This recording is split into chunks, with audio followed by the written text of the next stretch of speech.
कि एक श्री रामचंद्र यादव जी हैं। ये बताया गया हमको अभी यही मंच पे बैठने के बाद कि दक्षिण भारत के सभी अखबारों में आज इनका नाम और फोटो आया हुआ है और इन्होंने ये कहा है कि तिरुपति में जो लड्डू में अपद्रव्य मिलाए जा रहे हैं उसके निवारण के लिए ये कह रहे हैं कि 1 लाख देशी गाय तिरुपति मंदिर को ये खरीद करके 1000 करोड़ रुपया भी अगर खर्च हो तो देना चाहते हैं।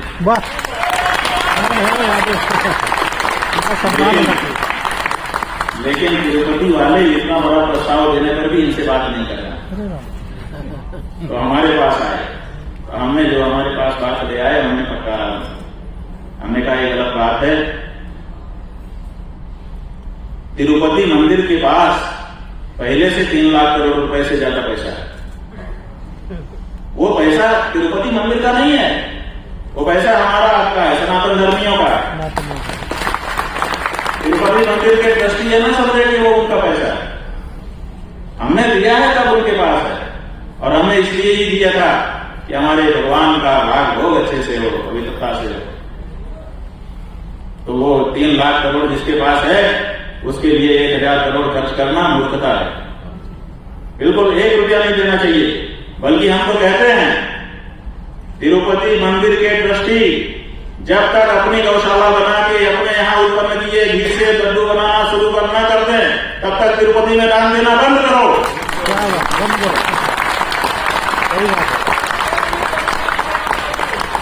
हमारे दान का दुरुपयोग, दान का बहुत महात्म्य हमारे शास्त्रों में बताया है, लेकिन सत्पात्र के दान का महत्व है, कुपात्र को दान देने का महत्व नहीं है, बल्कि उल्टा है। गरुड़ पुराण में 2 श्लोक हैं।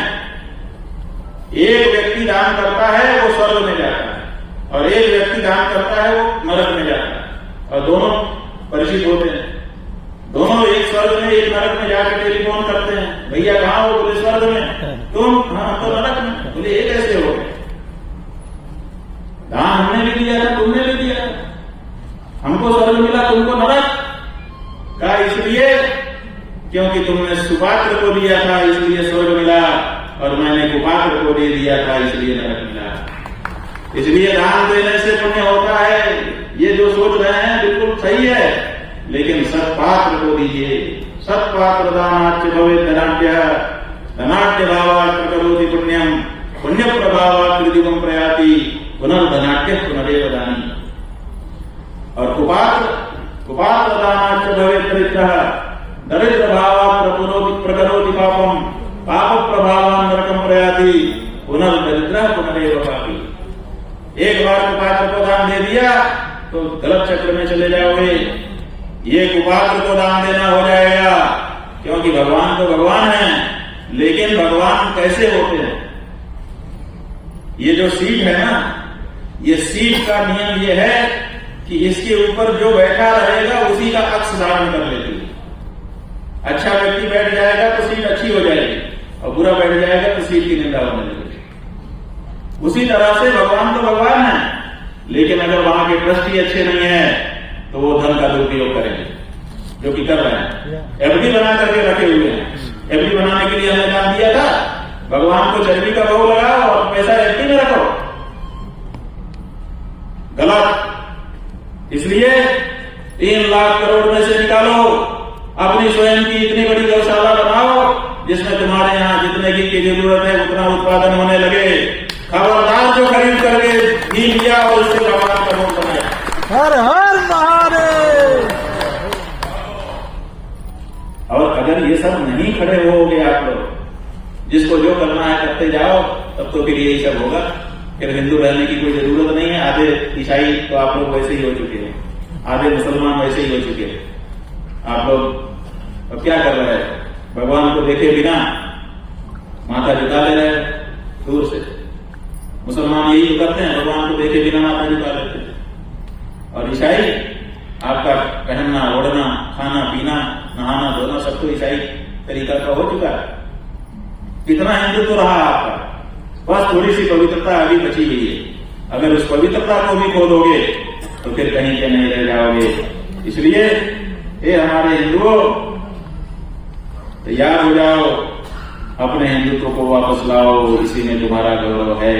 और ये यादव जी, रामचंद्र यादव, ये रामचंद्र यादव जी, आपके पास अगर 1000 करोड़ रुपया है तो किसी को मत दो, स्वयं एक गौशाला बनाओ, उसमें घी उत्पन्न करो शुद्ध, और तिरुपति मंदिर लेकर के जाओ और वहां घी रख करके खड़े हो जाओ, ये मैं शुद्ध घी लेकर के आया हूं, समर्पित करता हूं, इसी में भोग बनाइए। और उसके बाद अगर नहीं बनाएंगे तो हम लोग खुद खड़े हो जाएंगे, पकड़ पकड़ के देखे तो फांसी पे चढ़वाएंगे। ऐसा नहीं है, जनता जब विरुद्ध हो जाती है ना तो बड़े बड़े राजाओं को भागना पड़ता है। अभी कौन सी बेगम खालिदा जी है, कौन थी, खालिदा जी, बांग्लादेश है। जब जनता आने लगी तो मिलिट्री ने कहा 45 मिनट है, भागो, तो अपना 5 सूट केस लेके भागना पड़ा कि नहीं। तो इसलिए ये मत सोचो कि कुछ भी करोगे और रह जाओगे।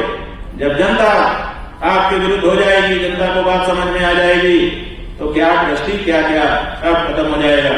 इसलिए भगवान के भोग में पवित्रता बनाए रखने की जिम्मेदारी तिरुपति व्यवस्था से लगे हर एक व्यक्ति की है। और अगर उसमें कोई कमी होती है तो उसका वो दोषी है, और दोषी को दंड नहीं दिया तो ये भी पाप होता है। जो नहीं दंड करो खल तोरा, भ्रष्ट हो श्रुति मार्ग मोरा। भगवान ने स्वयं का ये श्रुति का मार्ग है कि दोषी को दंड देना।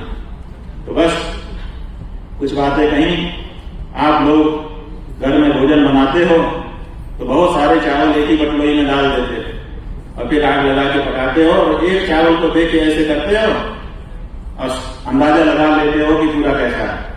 करती हो ना माता आप लोग। तो उसी तरह से हमने एक चावल यहाँ पे आपके सामने रखा पूरी बटलोई का, इसी चावल से बाकी सब भावों का अंदाजा आप लगा ही लेंगे, ऐसा हमको विश्वास है।